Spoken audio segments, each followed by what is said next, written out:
मेरे गुरु महेश्वर शिव को मेरा प्रणाम है। इस कालखंड के प्रथम शिव के शिष्य और हम सबों के परम आदरणीय वर्ण गुरु भ्राता साहब श्री के चरणों में मेरा प्रणाम है। शक्ति स्वरूपा माँ नीलम आनंद जी के चरणों में मेरा प्रणाम है और गोलमा के दरभंगा जिले के इस स्थान पे उपस्थित आप सभी गुरु भाई गुरु बहन के चरणों में मेरा प्रणाम है।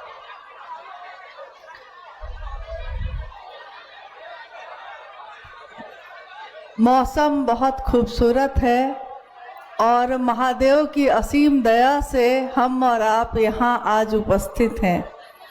इसलिए मेरा निवेदन है आप सभी गुरु भाई गुरु बहनों से कि कृपया शिव शिष्यता का परिचय दें और शांत हो जाएं। जहाँ जगह है वहाँ बैठ जाएं, नहीं जगह है तो खड़े रहें, परंतु शांत रहें। मैं अगर आपसे ये कहूँ कि सब कोई चुप हो जाइए तो आप शायद आपका मुख शांत हो जाए और चारों तरफ शांति छा जाए, परंतु शिव शिष्यता मन की शांति का विषय है। मन हमारा शांत हो जाए।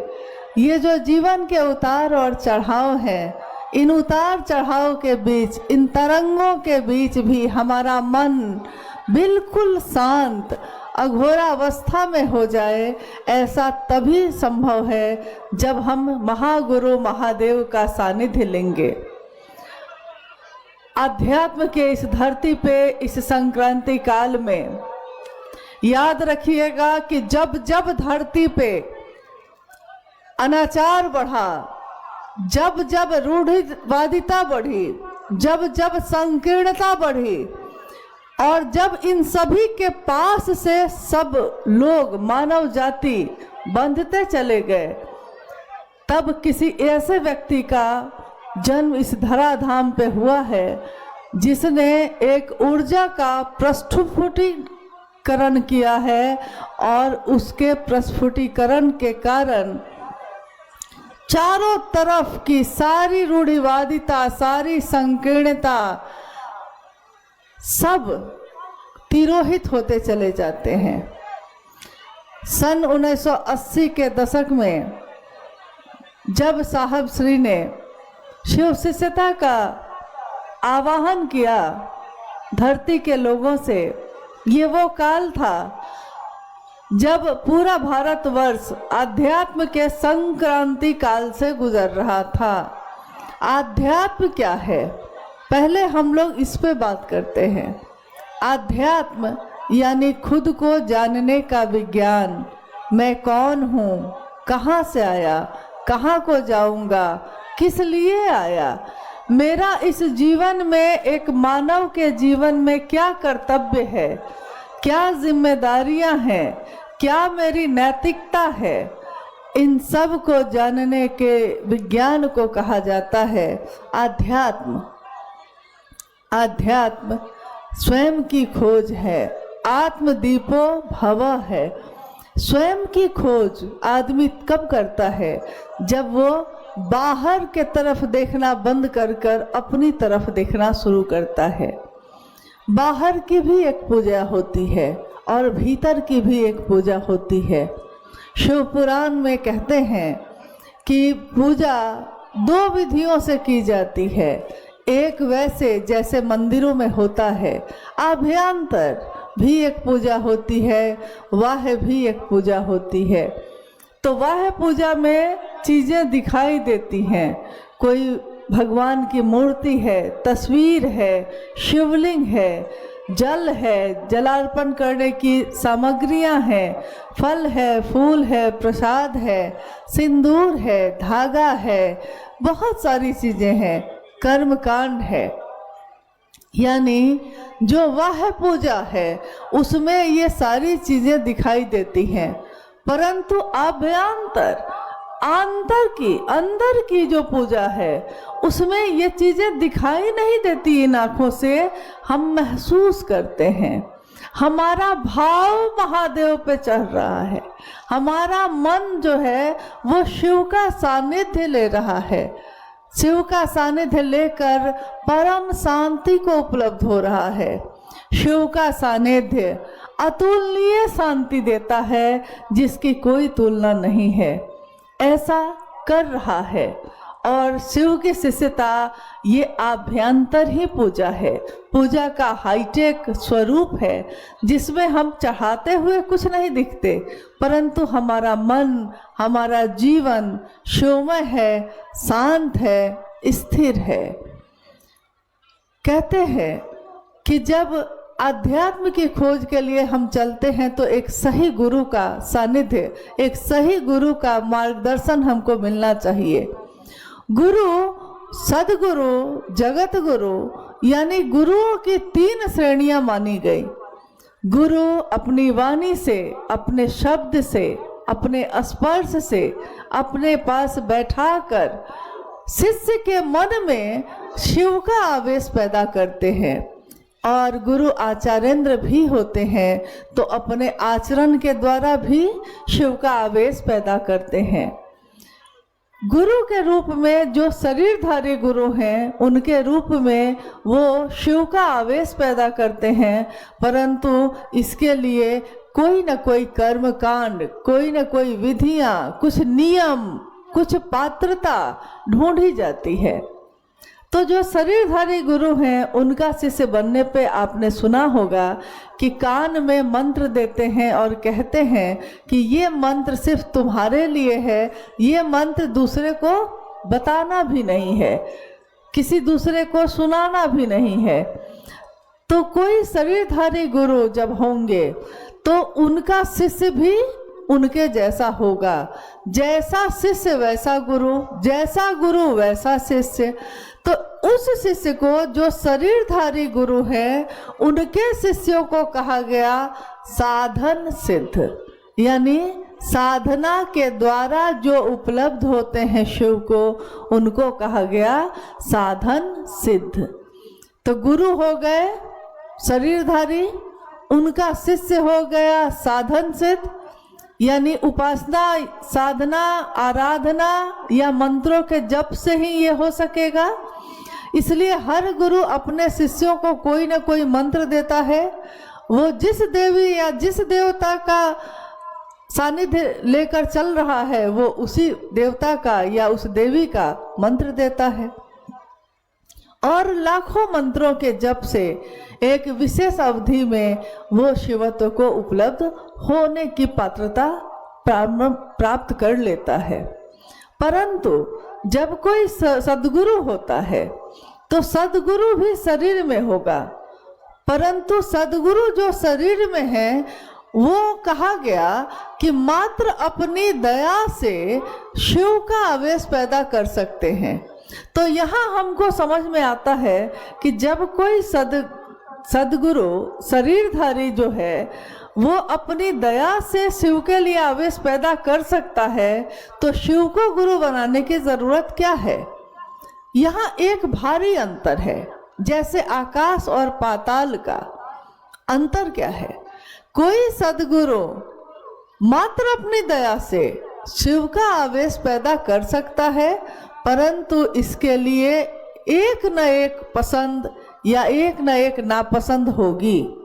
अगर गुरु को शरीर में है, बंधन में है, नियम में है, तो कोई न कोई एक नियम वो लगाएंगे ही लगाएंगे। जैसे कोई कह सकते हैं कि तुमको ब्रह्मचारी बन के आना होगा, तुमको घर गृहस्थी छोड़ के आना होगा।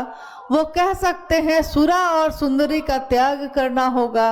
वो कह सकते हैं कि प्याज और लहसुन छोड़कर भी आना होगा। वो ये कह सकते हैं कि अमुक जाति या अमुक धर्म के लोगों को ही मैं अपना शिष्य बनाऊंगा। यानी एक कोई नियम होगा, एक कोई बंधन होगा, क्योंकि शरीर में है वो। परंतु जब हम कहते हैं जगत गुरु, तो सदगुरु से जगत गुरु की कुर्सी अब एकदम अलहदा है, जुदा है। किस तरह? क्योंकि जब हम सदगुरु के शिष्य बनते हैं, कोई भी सदगुरु का शिष्य बनता है, तो उसको कहा जाता है कृपा सिद्ध।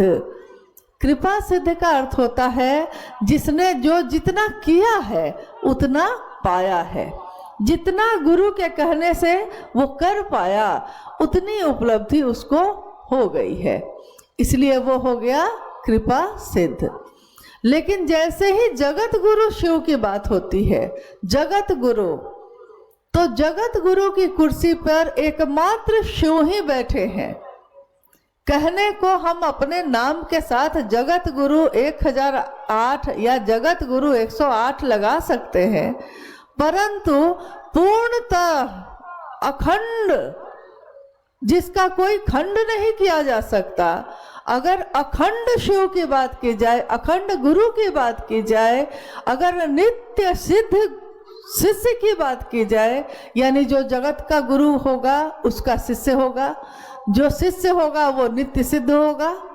नित्य सिद्ध इसलिए होगा कि वो शिव गुरु के रूप में, जगत गुरु के रूप में, आदि गुरु के रूप में नित्य नवीन है, पल प्रतिपल उनके स्वरूप नए हैं, सधोजात हैं, यानी अभी अभी जिसने जन्म लिया है।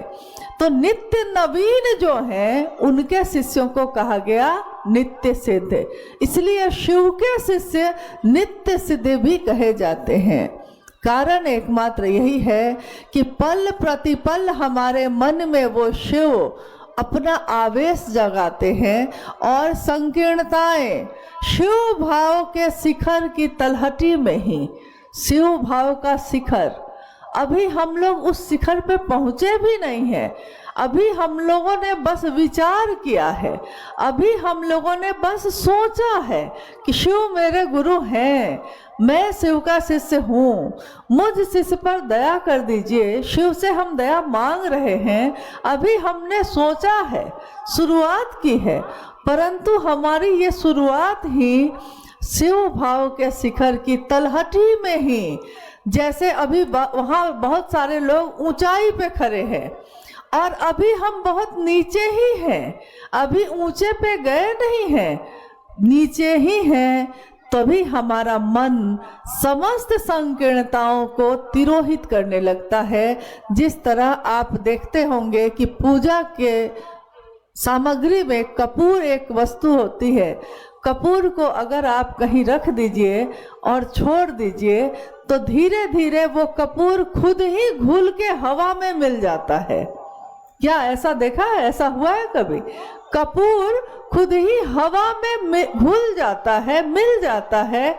कपूर था परंतु वो तिरोहित हो गया, घुल गया, मिल गया। अपने जो ठोस उसकी वस्तु जो दिखाई दे रही थी वो अब सूक्ष्म हो गई है, जो स्थूल था वो सूक्ष्म हो गया, तिरोहित हो गया। उसी तरह शिव भाव के शिखर की तलहटी में ही हमारे आपके मन की समस्त संकीर्णताएं तिरोहित होती चली जाती हैं। महादेव का सानिध्य प्राप्त करना, शिव को गुरु मानना, ये साहब श्री के दिए हुए तीनों सूत्रों को करना हमारे मन को शिव जैसा बनाता है। जब हम पहला सूत्र करते हैं तो पहला सूत्र करना ही शिव भाव के लिए, जागरण के लिए, मेरे मन में शिव का भाव जग जाए, मैं शिव का शिष्य बन सकूं, मेरा भाव वैसा हो जाए, मेरा स्वभाव वैसा हो जाए, इसकी कामना लेकर जब कोई चलता है तो धीरे धीरे जितनी बार वो आवृत्ति करता है, जितनी बार वो दोहराता है, हे शिव आप मेरे गुरु हैं, मैं आपका शिष्य हूँ, मुझ शिष्य पर दया कर दीजिए, ये बात हम जितनी बार दोहराते हैं अपने मन में, तो मन एक ऐसी चीज है जो दिखाई नहीं देता, सूक्ष्माति सूक्ष्म है, सूक्ष्म है, दिखाई नहीं देता, लेकिन जो दिखाई नहीं देता वो विचारों को पैदा करता है। और अगर ये विचार हमारे मन में बार बार दोहराता चला जाए, शिव मेरे गुरु हैं, हे शिव आप मेरे गुरु हैं, ये अगर बार बार मेरा मन दोहराता है तो एक दिन मेरा मन ये समझ लेता है, सचमुच में समझ लेता है कि शिव के सिवा मेरा अपना कोई नहीं है, महादेव के सिवा मेरा अपना अब कोई नहीं है। शिव की दुनिया में उसका शिष्य है और शिष्य की दुनिया में उनका शिव है। मात्र इतना ही बाकी रह जाता है, यहाँ करने जैसा कुछ भी नहीं है, मात्र गुरु की दया ही सब कुछ कराती चली जाती है। तो शिष्यता के जागरण के लिए, स्वस्फूर्त जागरण के लिए मेरे मन में, मेरे हृदय कमल में वो शिव जग जाए, मेरे मन के तार तार में वो शिव जग उठे, ये जागा जागा महादेव बोलना सिर्फ ना रहे, मेरा मन इसको अनुभूत करे, महसूस करे कि शिव जगे है मेरे अंदर और मैं एक सिर्फ मानव नहीं हूँ, मैं सिर्फ एक इंसान नहीं हूँ, मैं उस शिव का एक अंश हूँ जो असीम है, जो अचिंत्य है, जो नवीन है, जो अनंत है, जिसकी कोई सीमा नहीं है। कहा जाता है बूंद की अपनी कोई ताकत नहीं। एक बूंद की क्या ताकत है? पानी, एक गिलास पानी की क्या ताकत? वो किसी का कुछ बिगाड़ नहीं सकता, लेकिन एक आदमी की प्यास बुझा सकता है, परंतु उसमें ताकत बहुत कम है। एक व्यक्ति की प्यास थोड़ी देर के लिए बुझा सकता है।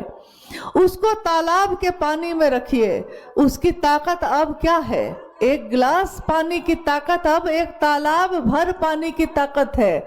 वो मिल गया उसमें, तेरा हूँ तुझ में मिल जाऊं, तू बक्र गिरा मैं जल जाऊं, तेरा हूँ तुझ में मिल जाऊं। तो जब तेरा हूँ तुझ में मिल जाता हूँ तो मेरी जो ताकत है, मेरी जो क्षमता है, अब मेरे जैसी नहीं है, अब ये किसके जैसी है? उसके जैसी जिसके सानिध्य में, जिसके भाव में मेरा मन आज रम गया है, बस गया है, शिव के जैसी। वही पानी समंदर में डाला जाए तो उसकी ताकत समंदर जैसी होती है। एक बूंद की अपनी कोई ताकत नहीं होती, परंतु वो बूंद अगर समंदर में मिल जाए तो उसकी ताकत भी असीम है, अनंत है, अचिंत्य है। तो शिव से मिलने का मन, हमारा आपका मन जब मिलता है तब क्या होता है? जब शिव से हमारा मन मिलता है तब हम खुद ही उसकी महिमा का गान करने लगते हैं, हम खुद ही महादेव की महिमा का गान करने लगते हैं। कोई मुझसे पूछने नहीं आता, कोई मुझसे जानना नहीं चाहता, परंतु इतना बोलते हैं महादेव की बात कि महादेव महादेव बोलते बोलते आंखें खुलती हैं और महादेव महादेव करते करते आंखें रात में बंद हो जाती हैं। नींद में भी शिव ही दिखाई देते हैं। जो दिन रात शिव की बात करता हो उसके जीवन में, उसकी नींद में भी शिव ही अवस्थित होते हैं। तो महादेव की बात जब हम करते हैं, यानी शिव की चर्चा करना, शिव की चर्चा एक ऐसा काम है, एक ऐसी विधा है जिसमें कुछ नहीं लगता, आपका मन लगता है, आपके मन के भाव लगते हैं, हृदय के भाव लगते हैं। और अगर हृदय में भाव हो तो घास के मैदान में बैठकर भी शिव चर्चा की जा सकती है। हृदय में भाव हो तो बोरा बिछा के भी महादेव की बात होती है और लाखों की भीड़ में भी महादेव की बात होती है। एक व्यक्ति से अकेले में भी महादेव की बात होती है। महादेव की बात करने के लिए हम किसी के मोहताज नहीं हैं। महादेव की बात करने के लिए हमको कोई व्यवस्था करने की ज़रूरत नहीं है। कथाओं का व्यवस्था करने में तो काफ़ी कुछ लगता है, मगर शिव चर्चा में तो एक दरी और एक बहुत मन हुआ तो एक माइक लगता है। एक दरी, एक माइक, और बहुत खुश हुए हैं तो पानी की व्यवस्था कर दिया गया है। लोग आते हैं, महादेव की बात करते हैं, चले जाते हैं। क्या मिलता है? साहब ने हमेशा ये पूछा। आखिर मैं तो हर कार्यक्रम में एक ही बात कहता हूँ, जब भी साहब कहीं जाते तो उनके कार्यक्रम में जब लोग आते, लौटने के बाद साहब पूछते कि मैं तो हर कार्यक्रम में अपने जीवन की बात ही बताता हूँ, मैं कोई बड़ी बड़ी बात तो नहीं करता। मेरे जीवन में जो घटा है, मैंने ठोकरें खाई हैं, मैंने पीड़ा भोगी है और उस पीड़ा को भोग कर मेरे गुरु शिव हुए हैं। तो मैं अपने गुरु भाई गुरु बहनों से अपनी दिल की बात बताता हूँ, उनको सुनाता हूँ कि कैसे मैं 14 वर्षों तक भटकता रहा, कैसे कितने लोगों को मैंने अपना गुरु बनाया, लेकिन शरीरधारी गुरु होकर भी जिन्होंने मुझको धोखे दिए, मेरा मन लहूलुहान हुआ। साहब ने कहा मेरे मन की दशा उस समय ऐसी थी जैसे जिस दिन जब 1974 में आरा के गांगी शमशान में मैं बैठा था, आधी रात में 2 बजे का समय रहा होगा, और मेरे मन में उस समय अचानक मैंने अपने जीवन को देखा। मेरे जीवन में पिछले 14 वर्षों के जीवन में मैंने देखा कि मैंने क्या पाया, और मेरा मन विषाद से, हताशा से, निराशा से भर गया। मेरे मन ने सोचा कि पिछला 14 वर्ष मेरे जीवन का बर्बाद हो गया। मेरे पिता कहते थे हमेशा कि बर्बाद हो जाइबा, कुछ ना मिली, और सही में मैं बर्बाद हो गया, मुझको कुछ ना मिला। और आज जब मैं इस आरा के गांगी शमशान में बैठा हूँ तो सोचता हूँ कि 14 वर्ष अपने जीवन के मैंने बर्बाद कर दिए, अब क्या करूँगा।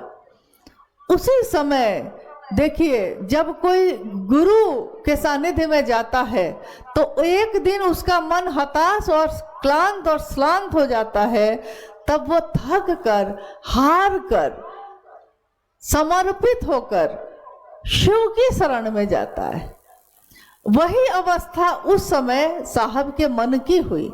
उन्होंने कहा एक साथ जैसे हजारों सुइयां चुभो दी जाए, जैसे बर्फ के पहाड़ से किसी को धकेल दिया गया हो और लहूलुहान होकर वो गिरता चला गया हो, वैसी अवस्था मेरे मन की थी उस समय। आंखों के आगे शमशान का भयावह अंधेरा था और मन लहूलुहान था, परंतु उस अंधेरे में रोशनी की एक किरण कौंध गई। जब चारों तरफ काले बादल छाए हो तो बिजली की एक चमक सारे अंधेरे को दूर कर देती है। जब पूरा घर अंधेरे में डूबा हो तो एक दिए की रोशनी पूरे घर को रोशन कर देती है। साहब के मन में उस समय ये पंक्ति गूंज गई। पंक्ति यही थी जो अक्सर हमारे घर बार में लोग पूजा में प्रयोग करते हैं।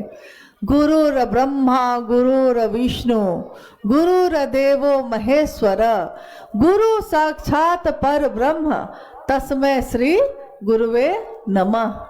गुरु में ब्रह्मानी शक्ति होती है, गुरु में वैष्णवी शक्ति होती है, गुरु में रुद्रानी शक्ति होती है, यहाँ तक कि गुरु पर ब्रह्म होते हैं, परम ब्रह्म होते हैं। तो मैंने सोचा कि जब गुरु भगवान होता है तो भगवान गुरु क्यों नहीं है। हालांकि इससे बहुत साल पहले साहब ने जिस दिन महादेव को अपना गुरु बनाया, ये सन 1974 का समय था और 24 वर्ष की आयु थी उनकी, 24-25 वर्ष की आयु थी। लेकिन जब वो 12 साल के थे और 13वें वर्ष में वो शमशान भूमि जाते थे तो लोगों ने उनकी माँ से शिकायत करनी शुरू की थी। लोग उनकी माँ से, साहब की माँ से ये कहते थे कि राधा जी, आपका जो बेटा है बर्बाद हो गया। और साहब जब घर आते तो माँ उनकी उनको समझाती थी कि बउआ बरको, लोग कहते हैं कि आप बर्बाद हो जाइएगा, अघोरी हो गए, शमशानी हो गए। आपके पिता चाहते हैं कि आप पढ़ाई लिखाई करिए, कुछ अच्छा करिए, छोड़िए इन चीजों को। उस दिन साहब ने अपनी माँ से कहा था।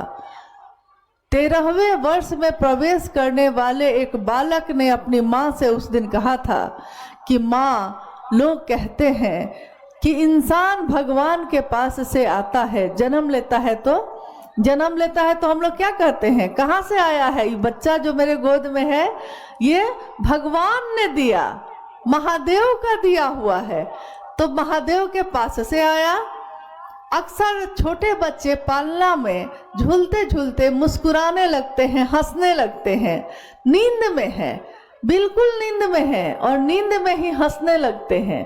तो हमारे घर बार में लोग कहते हैं कि देखो भगवान जी के साथ खेल रहा है, भगवान के साथ इसका रिश्ता अभी भी जुड़ा हुआ है, जगत में आ तो गया है परंतु भगवान के साथ खेल रहा है।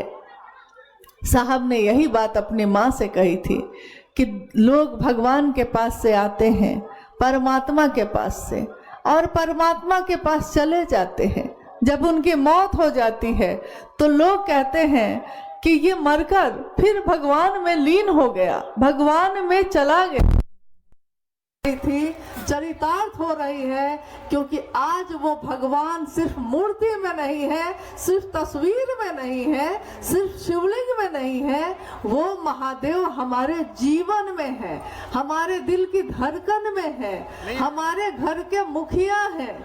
हम कुछ भी करते हो हमारे मुंह से यही निकलता है, महादेव की दया होगी तो हो जाएगा। कुछ भी अच्छा होता है तो कहते हैं महादेव की दया है तभी तो हुआ है, महादेव की दया ना होती तो कैसे होता। तो सोचिए उस अवस्था में साहब ने जब 1974 में शिव को अपना गुरु बनाया तो उनके मन ने ये समझा कि अब मैं जो भी आप तस्वीर में हैं, दिखते हैं, आइएगा, मैं आपसे कुछ नहीं सीखूंगा। जो मैं करता था इससे पहले 14 वर्षों तक जितने भी कर्म कांड मैंने किए हैं, जितने भी साधना या कुंडली जप मैंने किए हैं, ये सारी चीजें मैं छोड़ता हूँ और अब आप जो बताइएगा मैं वही करूँगा, इसके सिवा कुछ भी नहीं करूँगा।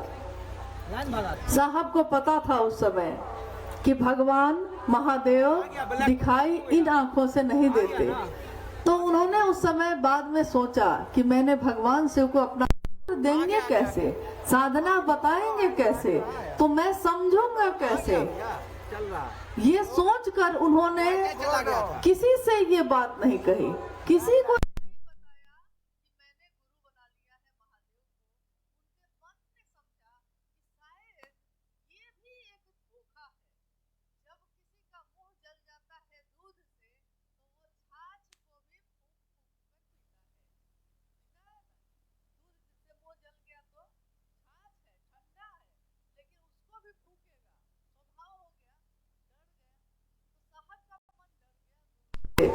क्योंकि उन्होंने गुरु के रूप में अभी तक मात्र धोखे खाए थे, छलावा मिला था, छल मिला था। तो उन्होंने कहा कि पता नहीं महादेव भी कुछ देंगे कि नहीं देंगे, इसलिए उन्होंने मात्र नीलम दीदी को चिट्ठी लिखकर ये बात बताई कि नीलम, मैंने शिव को अपना गुरु बना लिया है, तुम भी शिव को अपना गुरु बना लो। माँ नीलम आनंद उस समय मनातूगढ़ में थी और जब चिट्ठी मिली उनको तो वो बहुत खुश हुई। उनको लगा कि मेरे पति को एक ठिकाना तो मिला, एक ठौर तो मिला, और ये सोचकर खुश होकर उन्होंने सहर्ष शिव को अपना गुरु बना लिया। साहब के जीवन की अब आगे की यात्रा बढ़ती है और काफी चमत्कार उनके जीवन में होने लगते हैं। जब वो पाटन में वीडियो बन के जाते हैं, कंक्रीट का, ईंट का, और उस छत से, ईंट और सीमेंट की छत से अचानक बेलपत्रों की, सूखे बेलपत्रों की बारिश होने लगती थी, जिसमें चंदन लगे होते थे, बड़े बड़े बेलपत्र। आज भी उपवन में साहब के उस स्थल पे वो तस्वीर जिसमें माँ नीलम आनंद जी ने अपने हाथों से लिखा था, बेलपत्रों को सजाकर, और नीचे लिखा था महाप्रसाद नमः शिवाय, ये अभी भी लोगों के दर्शन के लिए रखे गए हैं और लोग उसका दर्शन करते हैं। न जाने कितनी घटना, न जाने कितने चमत्कार उनके जीवन में घटने लगे। जो कहते सो हो जाता। महादेव और भगवती के कितनी घटनाएं ऐसी हुई जो साक्षात ये परिलक्षित कर रही थी कि कोई अलौकिक सत्ता है जो लगातार साहब से मिलने आ रही है। वहीं पाटन में पहली बार चावल को बिछाया गया था, जो पूजा घर में बिछा था और जिस पे संदेश आए थे। तो जो संदेश आए थे वो सभी संदेश को साहब ने संजो के लिख के एक रजिस्टर में रखवाया है। और पहली बार जब उस चावल में ये लगा कि कोई शक्ति है, जो चावल के डब्बे में कोई आकृति उभर रही है बार बार, तो सबने कहा कि लगता है कोई अलौकिक शक्ति है जो आपसे कुछ कहना चाहती है। तो साहब ने उस समय वो चावल निकलवा कर पूजा रूम में बिछाया था और उसके बाद उन्होंने प्रणाम किया। आया चावल पे आशीर्वाद। साहब ने कहा कि मैंने तो प्रणाम भी नहीं किया और कोई आशीर्वाद दे रहा है, तो क्या करना होगा। उन्होंने बोला कि क्या करना होगा। तो उसपे संदेश जो आया था सबसे पहली बार उस चावल पे, तो संदेश आया था कि नमः शिवाय। साहब ने फिर पूछा कितनी बार। संदेश आया 108 बार। कब तक पूछेंगे ना कि अगर ये मंत्र करना है तो कब तक करना है। उन्होंने पूछा कब तक। संदेश आया आजीवन। इसी बात को साहब ने बाद में बताया है कि जब आप ईश्वर प्राप्ति के लिए कोई मंत्र का जप करते हैं तो वो जीवन भर किया जाता है। जब आपकी लौकिक कामनाओं की पूर्ति के लिए करते हैं तो उस कामना की पूर्ति तक वो मंत्र का जप आप कर सकते हैं। जब कामना पूरी हो जाए, कोई संतान के लिए जप कर रहा है, कोई अपने घर के सुख के लिए कर रहा है, जब वो चीजें उपलब्ध हो जाती हैं उसके बाद उन मंत्रों का जप नहीं किया जाता। परंतु ईश्वर प्राप्ति के लिए जो मंत्र होते हैं उसका आजीवन जप किया जाता है। तो सन 1975 में साहब को नमः शिवाय मिला था हवा के झोंके के साथ। नमः आया, शिवाय उतर गया। हालांकि दूसरे सूत्र में और पहले सूत्र में, दोनों सूत्रों में साहब ने पहला सूत्र जो बनाया दया मांगना, दूसरा सूत्र बनाया चर्चा करना और तीसरा सूत्र बनाया नमः शिवाय से शिव को प्रणाम करना। आप चाहें तो 24 घंटे में एक बार माला पे जप कर सकते हैं और टुकड़े टुकड़े में जब मन हो, जब आपका मन महादेव पे टिके, तब आप अपने मन में महादेव को नमः शिवाय से सांस पे चढ़ा के नमः, सांस पे चढ़ा शिवाय उतरा तो नमः शिवाय ऐसा करके शिव को प्रणाम कर सकते हैं। शिव पुराण लिखता है कि एक समय आएगा जब समस्त जगत धर्म से विमुख हो जाएगा, पाप और अनाचार का बोलबाला हो जाएगा, गुरु और शिष्य परंपरा भी जाती रहेगी और उस समय पूरी मानव जाति के सामने, समस्त मानव जाति के सामने एक ही विकल्प बचेगा, नमः शिवाय, शिव को प्रणाम। इसके सिवा कोई विकल्प नहीं बचेगा।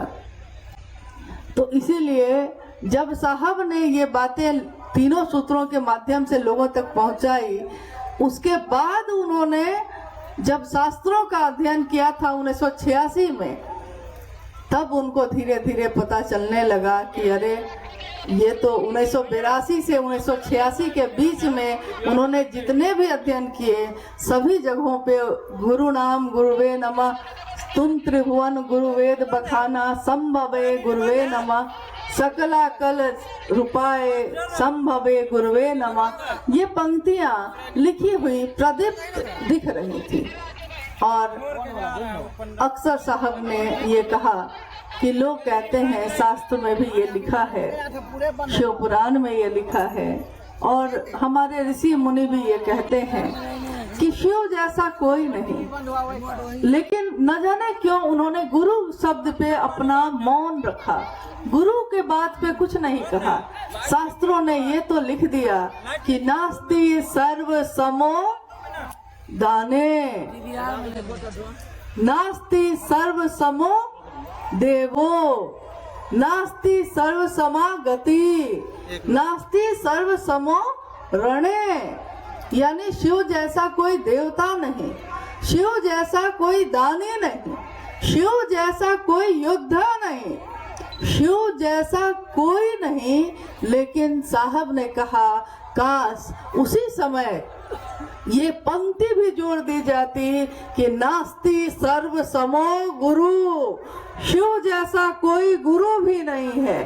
तो आज इतने सालों में मानव जाति इस बात से वंचित तो न होती कि वो शिव को अपना गुरु बना सकती।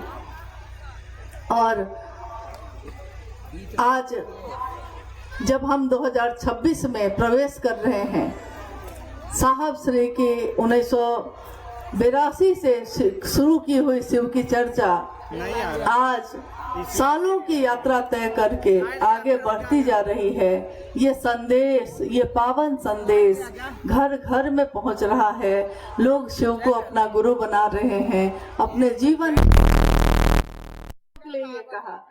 जब एक क्यों हम लोगों को ऐसा लगता है साहब कि जैसे आपके साथ ही हम लोग हमेशा से थे, न जाने कितने जन्म से आप ही के साथ हैं और न जाने कितने जन्म तक आपके साथ रहेंगे। तो साहब ने कहा उस दिन कि तेरा मुझसे है पहले का नाता कोई, यूं ही नहीं दिल लुभाता कोई, यूं ही कोई दिल नहीं लुभा लेता है। ये रिश्ता एक जन्म का नहीं है, ये जन्मों जन्म का रिश्ता है। और ये बात कितने घटनाओं से जाहिर हुई, कितने जगहों पे उन्होंने कहा कि अमुक समय में ऐसा हुआ, अमुक समय में ऐसा हुआ, इस युग में ऐसा हुआ। तो वो जब बोल रहे हैं तो ऐसा लगता था कि जैसे सारी चीजें उनके आंखों के सामने घटित हो। तो मैंने उनसे पूछा ये कि ऐसा लगता है कि जैसे जब आप बताते हैं तो आपकी आंखों के सामने ये चीजें घटित हुई हैं। साहब ने हंस के कहा कि मैं तो हमेशा कहता हूँ कि मेरे टेलीविजन में महादेव आते हैं, आपके टेलीविजन में नहीं आते हैं, तो मैं क्या करूँ। मेरे टेलीविजन में तो महादेव आते हैं और मेरे आपके सबके टेलीविजन में महादेव आए, इसकी कामना करिए। इसका चलिए हम लोग अब कुछ जिज्ञासाओं पे चलते हैं। और महादेव की असीम दया से आज मौसम ने बड़ा साथ दिया है। कोसी के इस क्षेत्र में जहां पहली बार एक बड़ा शिवगुरु महोत्सव हो रहा है, साहब के उस सपने को, साहब के उस बात को, साहब के उस आदेश को, उस आज्ञा को पूर्ण करने के लिए जो उन्होंने बरसों पहले कहा था, और मैंने अनुभूत किया है कि शिव के शिष्य ने जो कह दिया है होता वही है। एक बार की घटना आपको बताती हूँ। शिव के शिष्य ने जो कह दिया कैसे वही होता है और क्या हो। भाई ने पूछा, शाम का समय था, बहुत जिज्ञासा समाधान होते रहते थे उस समय। साहब जब जब धरती पे कोई युग पुरुष आए, कोई महापुरुष आया, तो जब तक वो शरीर में थे तब तक तो लोग उनके पीछे चलते रहे। मतलब जब तक वो शरीर में है तो सारे जो उनके साथ के लोग हैं उनके साथ चलते रहे, एक होकर चलते रहे। परंतु जब वो शरीर में ना रहे तो सब अलग अलग भाग में बट गए, जैसे 2 भाग में या 3 भाग में बट गए। बुद्ध आए तब भी ऐसा हुआ, महावीर आए तब भी ऐसा हुआ, ईसा मसीह आए तब भी ऐसा हुआ, मोहम्मद आए तब भी ऐसा हुआ। तो जब भी शरीर में कोई आया तो जब तक वो था तो सब एक होकर थे, और जब वो शरीर में ना रहा तो फिर लोग कुनबे में बटे या 2 भाग 3 भाग में बट गए। तो उस गुरु भाई ने पूछा साहब से कि साहब क्या शिव की शिष्यता में भी ऐसा होगा, क्योंकि शरीर में है तो शरीर तो एक दिन जाएगा, शरीर जब एक दिन चला जाएगा तो क्या शिव शिष्यता में भी ऐसा होगा। उस समय साहब ने कहा था, वर्षों पहले की, ये कम से कम 20 साल पहले की बात है, आपके पेज पे चल रहा है, लगभग 20 साल पहले उन्होंने ये बात कही कि देखो बोलियो ना, औरों में जो हुआ सो हुआ, औरों के अंदर वो गुरु थे, कोई सदगुरु था तो हुआ, परंतु यहाँ जगत गुरु शिव है और बाकी सब में पहले सब एक होकर चले, फिर बाद में अलग अलग भाग में बट गए, परंतु शिव की शिष्यता में पहले सब अलग अलग कुनबे में बटेंगे। कोई इस क्षेत्र का हो जाएगा, कोई इस जिला का हो जाएगा, कोई किसी स्थान का हो जाएगा, कोई वरीय हो जाएगा, कोई नया हो जाएगा, परंतु शुरू में ये सब होगा और अंत में सब एक हो जाएंगे। शिव की शिष्यता में सब एक है और हो के रहेंगे। ये आज से 20 साल पहले साहब ने कहा था और आज ये आंखें ये देखती हैं कि जो उन्होंने कहा है वही हुआ है। आज सभी के मन के सिकवे शांत हो गए, सिकवे गिले किसी से अब नहीं है। पहले सोचिए तो, पहले मन में कितनी शिकायतें थी लोगों के लिए, अब है कितनी शिकायत होती है अब। पहले तो जब लोग आते थे साहब से मिलने तो सबके पास किसी न किसी की शिकायत होती थी, परंतु अब सबके पास एक ही बात होती है, मैं शिव का शिष्य कैसे बनूं और दूसरों को शिव का शिष्य कैसे बनाऊं। चलिए हम लोग जिज्ञासा कुछ देख लेते हैं।